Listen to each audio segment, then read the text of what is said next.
اپنی جگہ. آج میں یہ جو جس جگہ پر یہاں پر کھڑی ہوئی ہوں ریلوے لائن کا علاقہ, میرے رائٹ پہ یہ کیمرہ مین دکھائے گا. جس اتفاق فاؤنڈری کی بات ہوتی ہے کہ جی وہ تو کب سے بند پڑی ہے, جدی پشتی امیر تھے, اس کو بیچا تھا, اس سے کچھ پیسے لیے تھے, اس کے بعد جا کے بڑی بڑی اسٹیل ملز لگائی ہیں, کہیں قطر میں اسٹیل ملز لگائی ہیں, کبھی دبئی میں اسٹیل ملز لگائی ہیں, اور یہ جو باتیں ہوتی تھی یہ ہے وہ بیسیکلی اتفاق foundry and work shop limited.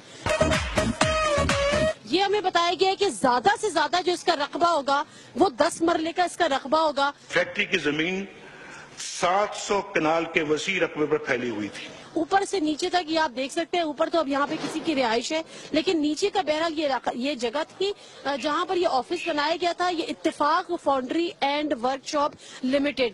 تو یہ وہ اتفاق فاؤنڈری ہے جس کو بڑی اہمیت حاصل ہے, جو ایک تاریخ ساز فاؤنڈری ہے جو کہ سونا اگلتی ہے, جو کہ سریا نہیں اگلتی, جو سونا اگلتی ہے. اور اس نے سونا اگلا اور سونا اگلا, اور اس فاؤنڈری سے پتہ نہیں کتنی اسٹیل ملز لگ گئی, کتنی اسٹیل ملز بک گئی, کتنی اسٹیل ملز ختم کر دی گئی, اور پھر نئی اسٹیل ملز لگ گئی. میں یہاں پہ کچھ لوگوں سے ذرا یہاں پہ بات کرنا چاہوں گی, اگر ہم سے کوئی بات یہاں پر کر سکے. یہ کیا ہے؟ اتفاق شو روم کے پتہ کا فاؤنڈری تھی یہاں پہ ان کے. اتفاق فاؤنڈری جی کس کی تھی؟ میاں نواز شریف صاحب کی. اور ان کے والد صاحب کی؟ ہاں جی, میاں شریف صاحب کی. میاں شریف صاحب کی فاؤنڈری تھی. جی بھائی. تو یہاں پر وہ ان کی پوری مل تھی؟ مل تھی ان کی, پورا ساتھ میں گھر تھا یہاں پہ, ساتھ میں گھر تھا آگے, وہ بھی ان کے اتفاق شو روم کے ساتھ.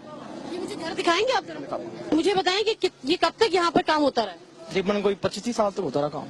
25 سال. کب سے بند پڑی ہے یہ؟ تقریباً ہو گئے ہیں کوئی 18-20 سال تو ہو گئے ہیں بند ہوئے. 18-20 سال سے یہ بند ہے. جی. اور یہی وہ اتفاق فاؤنڈری ہے جس کے بارے میں کہا جاتا ہے کہ جی ہم نے ایک مل شروع کی ہے, اس کے بعد پتہ نہیں کتنے ملیں لگا دی. یہی مل سے شروع کی. جی ناظرین, یہ ہے وہ جگہ جہاں پہ میاں صاحب کی فیملی رہتی تھی, اور چھوٹا بڑا پیسے سے نہیں ہوتا, چھوٹا بڑا دولت سے نہیں ہوتا. ایک بڑا نام ہے میاں نواز شریف صاحب کا, ان کی فیملی کا, ان کے والد کا. لیکن جب ہمیں یہ بتایا جاتا ہے کہ وہ جدی پشتی امیر تھے, اور پتہ نہیں کتنا ان کے پاس پیسہ تھا کہ فیکٹریاں لگ رہی تھی, ختم ہو رہی تھی, بک رہی تھی, خریدی جا رہی تھی. یہ وہ جگہ ہے جہاں پہ نیچے ان کے والد صاحب کا اپنا برف خانہ تھا, اور اوپر ان کی اپنی رہائش تھی. اور جو آپ دیکھ چکے ہیں آج بھی یہاں پہ لکھا ہوا ہے, اور جو اتفاق فاؤنڈری تھی وہ بھی ہم آپ کو دکھا چکے ہیں. یہ سامنے یہ جو کمرے بنے ہوئے ہیں, یہ میرا خیال ہے آج بھی چھوٹے چھوٹے, جہاں پہ بھی بتایا کہ وہ بھٹی کا لوہے کا یہاں پر کام ہوتا تھا, بلکہ اس کے اوپر آج بھی اتفاق شوگر ملز بھی اس پر لکھا ہوا ہے. میں یہاں پر یہ ضرور بتا دوں کہ یہاں پہ لوگ بات کرنے کو تیار نہیں ہے. اگر ان سے ہم پوچھ رہے ہیں کہ جی یہاں پہ کون رہتا تھا, کیا ہوتا تھا, تو یہاں پر لوگ نہیں بات کرے, سوائے چند ایک کے جنہوں نے اتنی ہمت کی کہ ہمیں بتا دیا, شاید معصومیت پہ, کہ بہرحال یہ وہ جگہ ہے جہاں پہ نواز شریف صاحب اور ان کی فیملی اور وہ ان کے جو والد صاحب یہاں پر رہا کرتے تھے. میاں شریف صاحب یہیں سے انہوں نے اپنے کاروبار کا آغاز کیا, اس گھر میں رہتے تھے, نیچے ان کا اپنا برف خانہ تھا. ویسے میں پہلی دفعہ سن رہی ہوں کہ شریف برادران جو ہے وہ کوئی برف خانہ بھی ان کا تھا. ان کا اپنا تھا کہ اور چلا؟ اپنا تھا, ان کا اپنا تھا.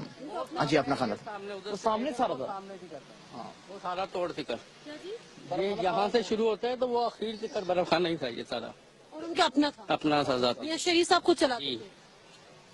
وہ انہی کا تھا, چلاتے تو کوئی اور تھے ساتھ ہی, بس نام انہی کا ہی تھا. ورکرز ہوتے تھے. برکس ہوتا تھا. ہاں جی. چلے آپ ملوا رہے ہیں.